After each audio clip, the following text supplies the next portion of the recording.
Hey, can you hear me okay? Yeah, I can hear you. Cool. How's it going, man? I'm doing well. How are you?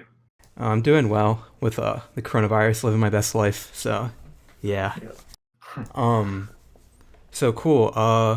So if you're not familiar with what this is actually like an algorithm interview. So the people who are watching, if you haven't really seen one of these, essentially, when you apply to one of the bigger tech companies like Google, Apple, Facebook, Amazon, you're given like a CoderPad document such as this, and essentially you have like a 1 hour window where you talk to an engineer and they give you a problem and you're expected to code up a solution to that problem. Um, so yeah, why don't you give me the person on the call? Why don't you give me a little bit of a background information about you, about what your history has been like? Yeah, so I interned at Google last summer and I was in the iOS department.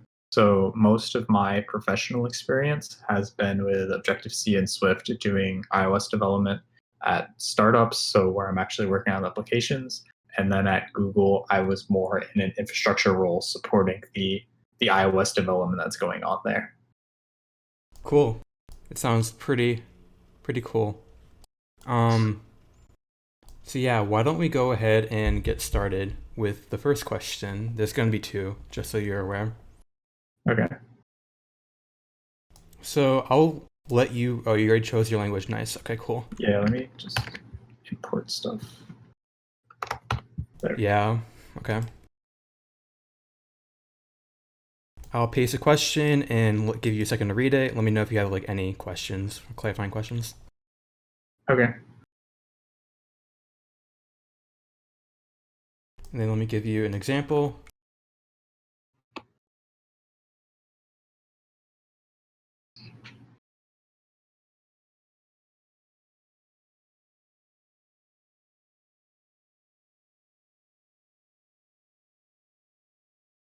All right, I'm just reading the problem. Sure.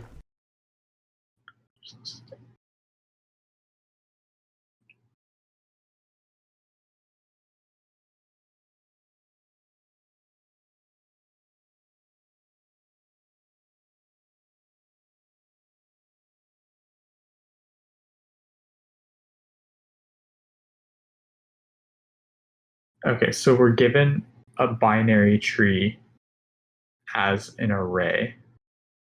Yeah, we can like assume we'll have like a node class and that will Okay, have like a left and right pointer. Yeah. okay, that works. So we're given some tree with a created of node classes, let's say, and then we want to output the values of nodes we see ordered from top to bottom. What does it mean standing on the right side of it? So we see in this example, essentially if you can only see like one side, or like you can only like you're like you'll never be able to see like the two here because the three's blocking it. Mhm. So it's going to be essentially like the first Oh, value. standing from all the way over here. I see what you're Yeah, saying. yeah. And then for the output, I should clarify, all we care about is like a array of integers in this We just case. want a list of Yeah. the nodes in order. Yeah, or we could just do the values, either or. Okay, okay. Or yeah, values or the nodes. Okay, so my thought on this would just be so we're always just seeing on the right side of the tree. That's all we can see the whole time. So my thought would be take that node we're starting at and then only go to the right most node that you can go to the whole time until you get to the bottom of the tree, and then all of the nodes that you recursed on or iterated on would be the ones that you can see on the right side. So how would that look like in the case of, for example, what if we had a tree that had no, like we had the root and then we had the subchildren that were only having left pointers? What would that look like with that approach?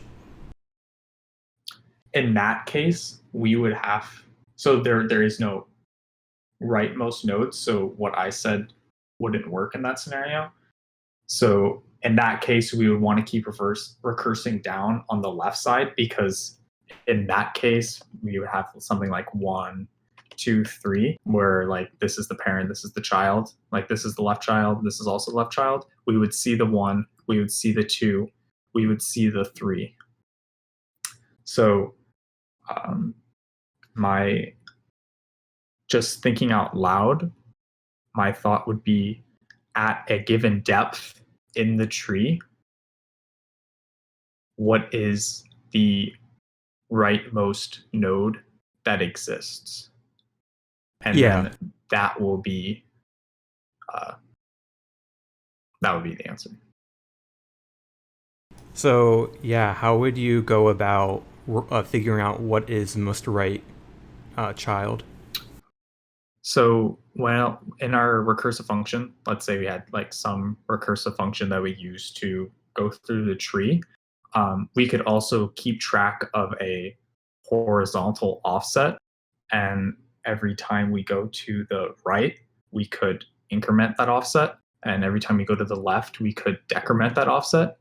And if we started at 0 every time we went to the left, so like this would be an offset of 1, this would be an offset of 2, this would be an offset of, let's say, -1, and this would be an offset of 0 in this case. So in the case of this tree, that would work because this will be the rightmost with a 0, this will be with 1, this will be with 2, and then with that example you gave, with the root, so 1, 2, 3, this would have an offset of 0, this would have an offset of -1, this would have an offset of -2, and then at each depth, those are the only nodes there, so they're also the rightmost. Okay, yeah, I see what you're getting at. It's like a number line approach, and I think you're on the right track. I guess my question is, I'm not sure if you clarified it, but in the case where you have like two competing nodes, like for example, like on the same point. So for example, you have the node 1 and the node 5, they share the same coordinate on the number line. How are you going to deal with like determining, oh, I want to return 1 instead of 5? Oh, they're at different depths. Okay, yeah, that's true. Yeah. Okay. Okay, yeah, no, I can see that then, yeah. So so talk to me more about how you would actually like structure your data in such a way to support this. Okay, let me like flesh out some of the code down here first, just so I can reference. You're in the class, but okay, yeah, okay. Yeah, just so I can reference like Yeah, what sure. I'm talking about. Okay, value, and then I'll just make like a skeleton function so that I can talk through that. Sure.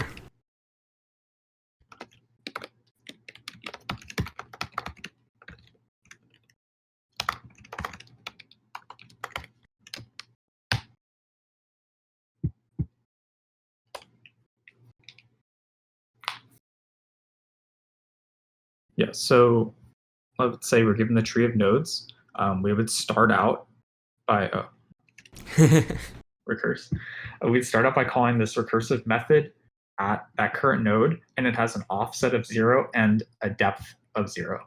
So every time we go down in the tree, so one of our children, we're always incrementing that depth because we're getting deeper. And then every time we go to the right, offset gets incremented, and every time we go to a left child, offset gets decremented. And then as you're going down, we could have a static array, list, hash set, something like that, that will keep track of at a given depth what is the rightmost thing, and then we can just iterate over that list at the end. Yeah. Okay. Yeah, that seems like a good approach. Yeah. So yeah, I'm wrapping my mind around you're using the offset to determine when you're going to update that data structure with the appropriate value, basically, right? Mm-hmm. Okay, cool. Yeah, I could explain that more if you want, or I think I understand it. Yeah, I was just wrapping my head around that. But yeah, this sounds good. If you want to go ahead and either pseudocode it or code it, up to you. Okay, I'll just write mostly code. Sure.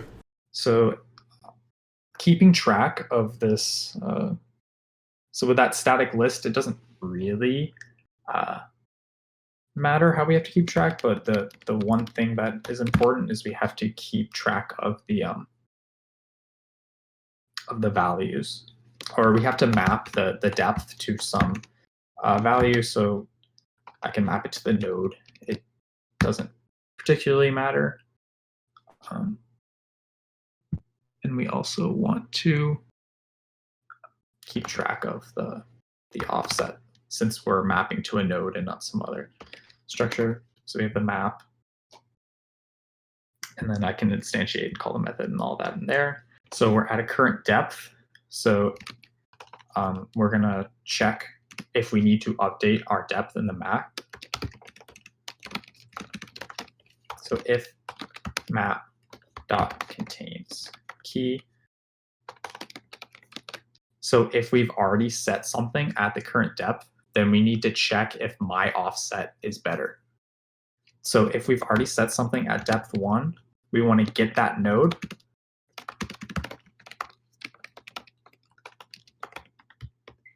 So if my current offset is greater than get.offset, then map.put depth comma my current node. Right. Because my node is better. And then if there's nothing there, this is automatically the best thing we've seen. And we can just go ahead and map.put at the current depth. And then my node. So I referenced the get.offset, so I added an offset property to the node. Now I can set that as I'm going along in the recursive function, or I can set it all before. It doesn't particularly matter. In this case, I can just set it before. So current.offset is equal to Offset, yeah. Yeah. It doesn't really matter which way that happens. So then after we do that, we can just call recursive. If we have first we have to check if our child are null or not. So if current dot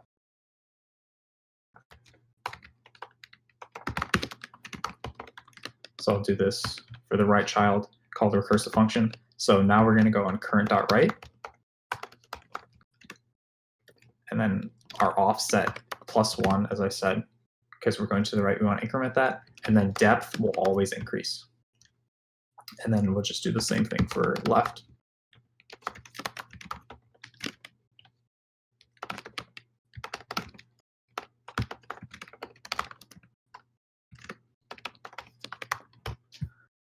This one, yeah, so then we'll recursively go to the children.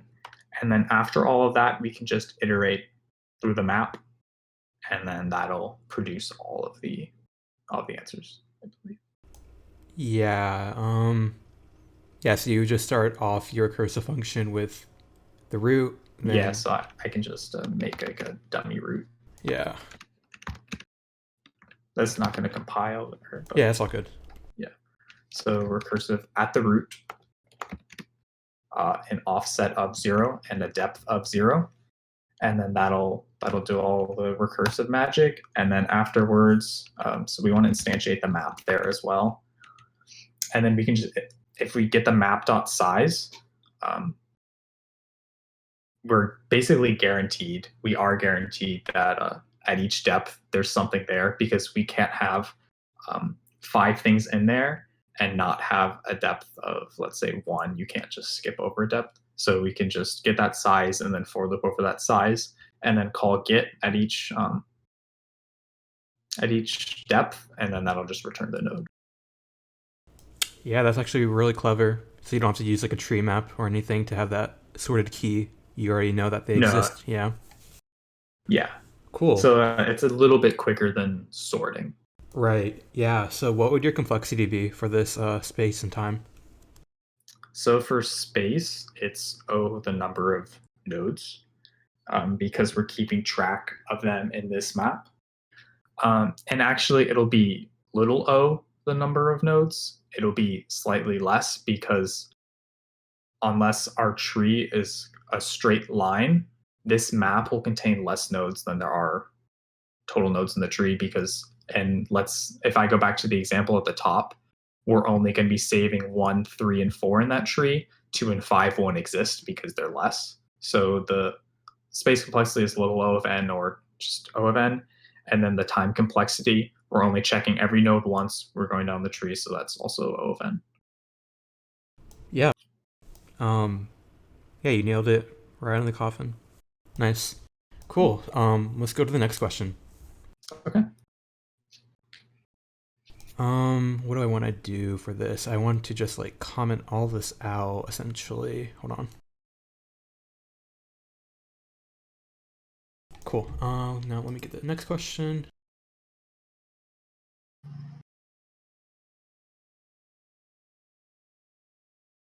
So same thing. I'm gonna give you the question prompt and then give you the example, and then let me know if you have any questions. Okay.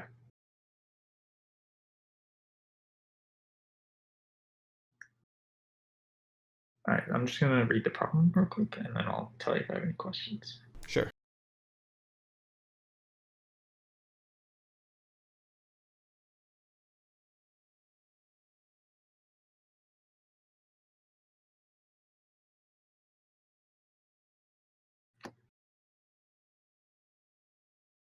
Okay, so we're given a board and some word. We just want to know if that word exists in the board. Now, one question I would have is, does it have to exist in order and in what we would call in order? So going from top to bottom, left to right, or can it go right to left, bottom to top?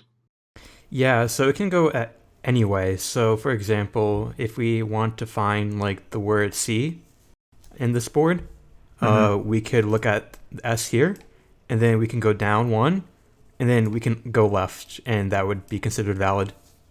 Okay, that makes sense.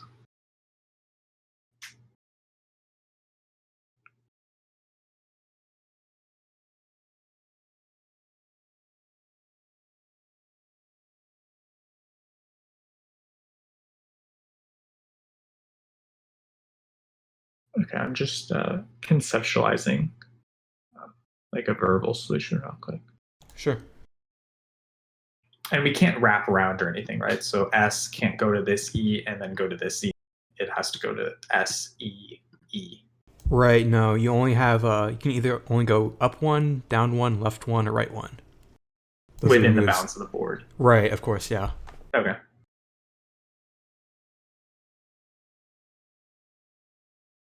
Okay, so my first idea is just pretty simply go through each character in the board. So we already know what the word is. So we go through each character in the board, and then if that character is equal to the first character in our string, then we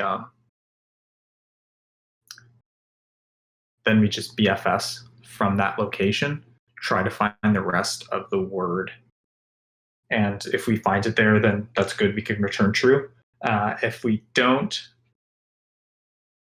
then we have to continue looking through the board and try to find another start location. So in this case, let's say we're looking for C. We go across the top. There are no S's. We encounter this S. There's nowhere we can go from here.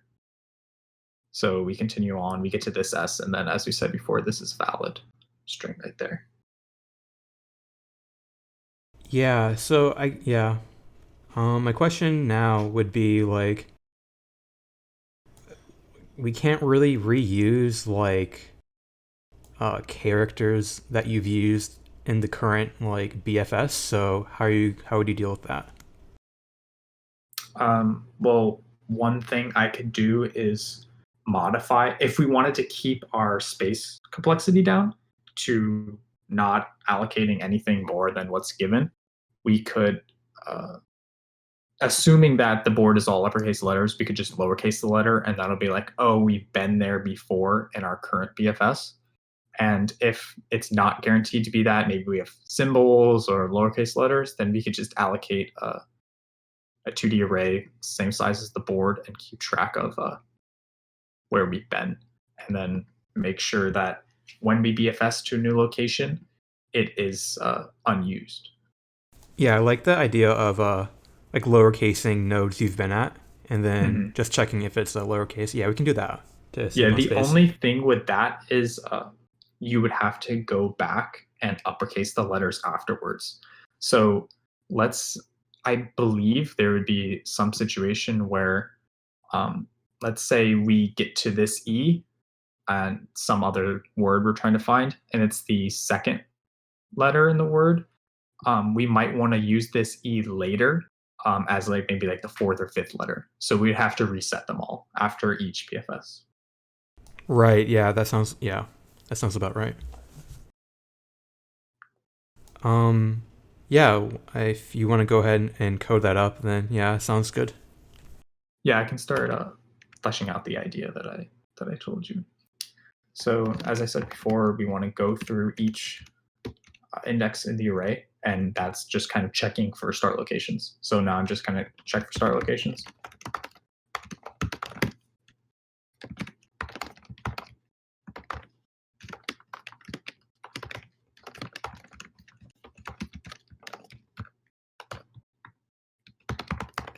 And then I'm calling 0 right there. That would crash if the board is empty, but I'm just assuming for the purpose of the problem it's not empty. So if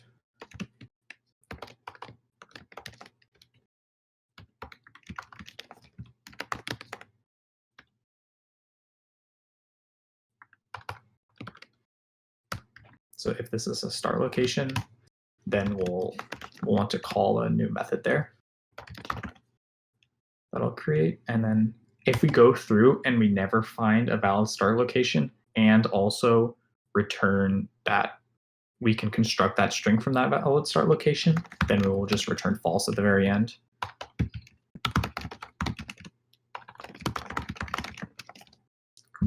So I'm just going to make a second function that does this to keep the exist function pretty clean.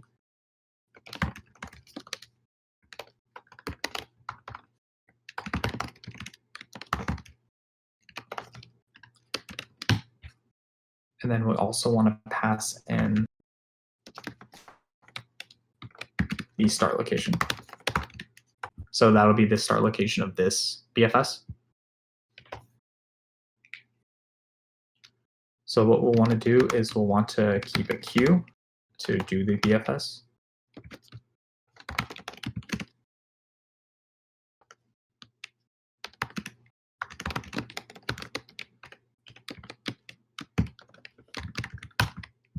So we have two states, so we'll need two queues, and then we'll just add them in. So I queue.add my start index, I start I index, and then add my start J index.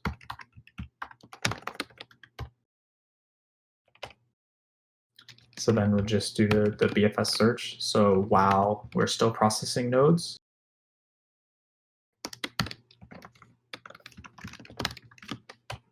so while it's false, and then we also want to set our original to lowercase here. So I can do that in a sec. So while it's not false, we'll want to go up, down, left, and right to see if we can get the next word in the string, and then keep BFSing from there. So we also need to keep track of the index in the word. So we're at 1. And then in the situation where our word is just of length 1, then we're done.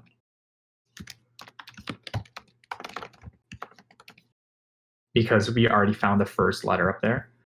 So now I'm going to make 2 helper functions, or helper arrays. So this is the derivative of I.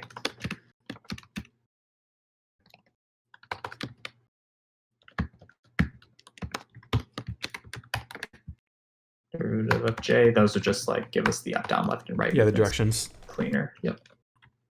So those are our 4 directions. And then also we want to know if we're in bounds.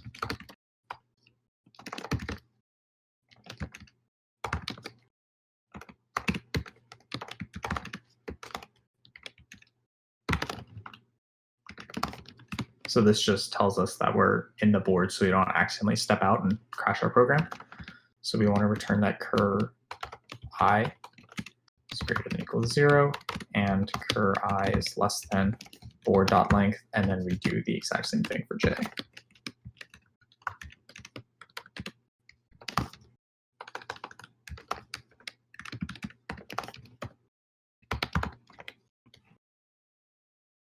Okay, so that'll just tell us, given this location, is it in bounds? Mm-hmm. So we're at this character, and what we want to do now is make it lowercase. So the board at first we need to pop our current state. So I is equal to idq dot pull first.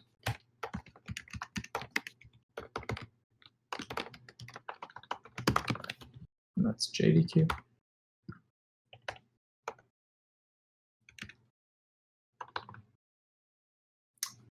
So board ij equal character dot to lowercase of the current character there, and then we want to go through all four cardinal directions.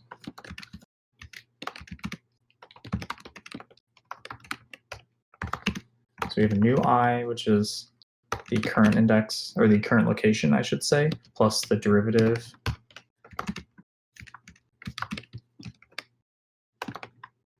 So assuming it's in bounds, then we can check, is this location uppercase? So that means it's a valid location we can go to, and it's equal to the next index in the array. Mm-hmm.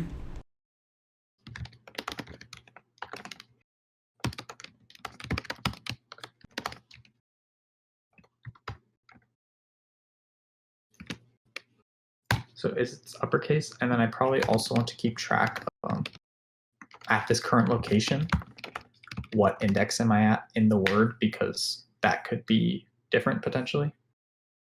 Yeah.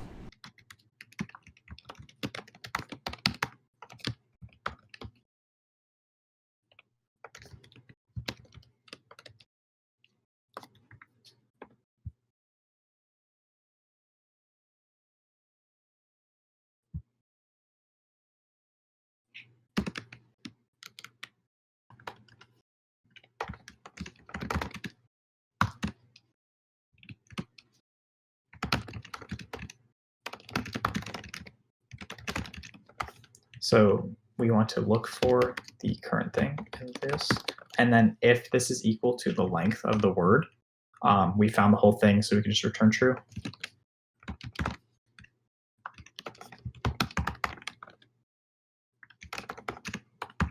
So this returns out of this, returns true, and then it'll also return true in our exists once I add that in. So if it's uppercase and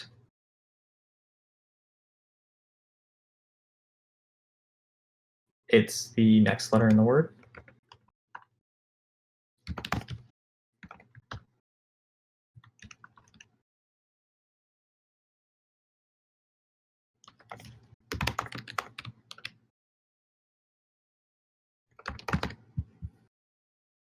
then we can go from that location.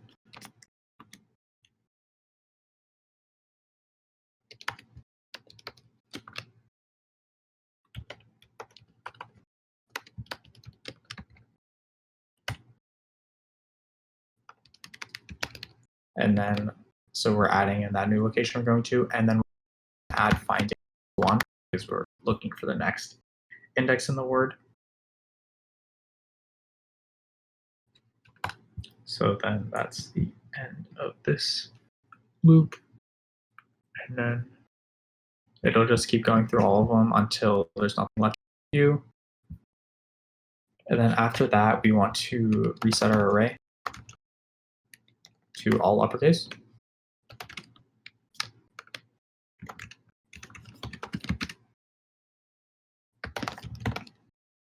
Because once we do the next for loop, or the next BFS, will want everything to be reset.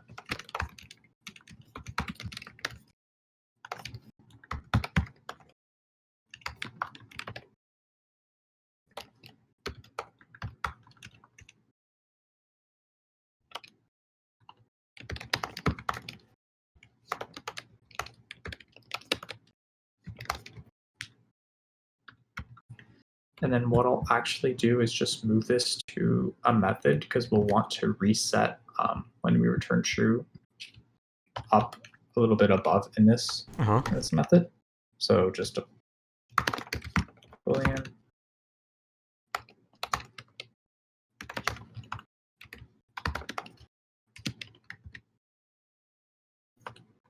So that'll reset it. So let me just call reset right before we return true.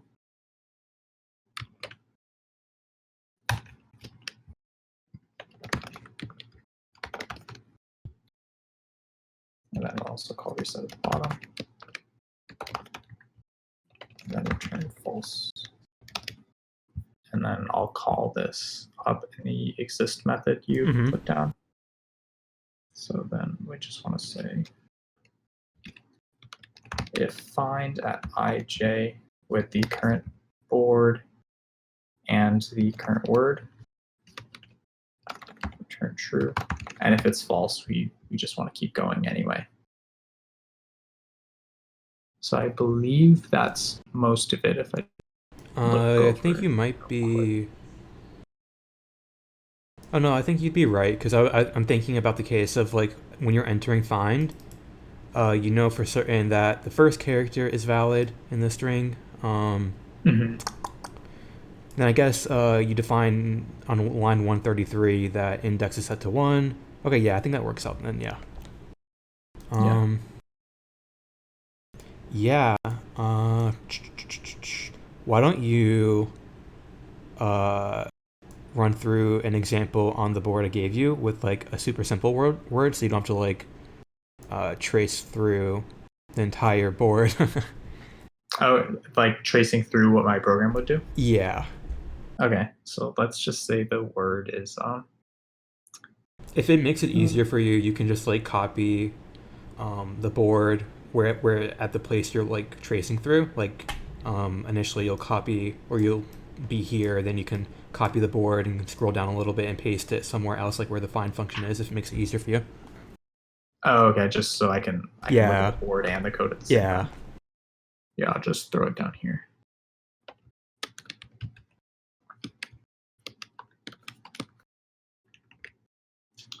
Okay, so first the exist method is called because that's the original method with the board and the word. So let's say the word we're looking for is, I don't know, CES. Okay. So the location of CES in the board is right here. So we have the C, to the right is the E, and below that is the S. So that's I believe the only situation where you get that word, Yeah. Yeah. So what we'll do is we'll go through this for loop, and then we'll be checking across. Can we find that first letter? So A is not C, B is not C. Coincidentally, we happen to stumble upon the first C, or the correct C first. So then this if statement will trigger, and then we'll go into the find method. So from in find, we're at 0, 2. So 0 will be added to IDQ as our like starting I index. Yeah. And then 2 will be added to JDQ. So the JDEC as our starting J index. And then, as I said before, IDX is 1 because we're looking for the second letter in the word 0-based. So word's length is not 1, it's 3, so we don't return there. And then IDQ is in fact non-empty because we just added a starting location. So we'll pull that off, and then we'll also pull what we're finding. Finding is not equal to the length of the word, so that doesn't execute.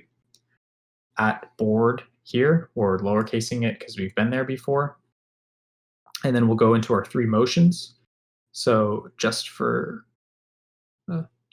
to be a little tricky, I guess, let's say we go down first, or we look down first. So we're at C and we look down, there's a C there. So we're going to check, hey, is it uppercase? It is.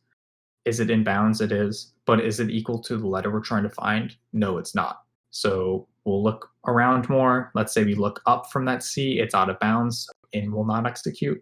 So if we look to the left, it's a B, not an E, so that will not execute. We look to the right, that is the E. So all three if statements there are true. So we add that next state in. So then we go back up to the top. So now we're at 0, 3, and we're finding 2 being the last index in the word. So we're still not equal to word.length. 2 is not equal to 3. We lowercase the character we're at, and then we go into our 4 cardinal directions again. We look to our left. It's not uppercase, and it's not equal to the word we're looking for. We look up. It's out of bounds. We look right. It's out of bounds. We look down. It is equal. Everything is equal there. So we add in that state. So it'll be at 1, 3. And the index in the queue will be at 3. So when we go back up to the top of this while loop, these 3 will pop up those values, and then finding will be equal to 3 this time. 3 is equal to the length of the word, so we'll reset the board and return true. Yeah. And, Yeah, I think you did quite well in this. cool. Yeah, I think that's everything. Yeah. At least stepping through wise, like there's no other tricky things in there. Yeah, I think yeah, you mentioned it earlier, null checking in the original function, the exist function for like a null board or null word. You already mentioned that though, so I think it's okay if you mentioned it. Yeah, no, man, I think you killed it. Cool. Great to hear. And then yeah, you'd return false on line 183. Yeah, okay, cool. Yeah, I'm not seeing really anything on my end. Yeah. Good job. I will call you later for to give some feedback. But yeah, I really Okay. appreciate you taking the time out of your day to do this interview in quarantine. And it Yeah. must have been really hard for you to get out of bed and do something, but yeah. Yeah, definitely. Yeah, good job. Great. Thanks. Well, thanks for taking out the time to interview me as well. Yeah, for sure, man. I'll see you. All right. See you. Thank you. Bye.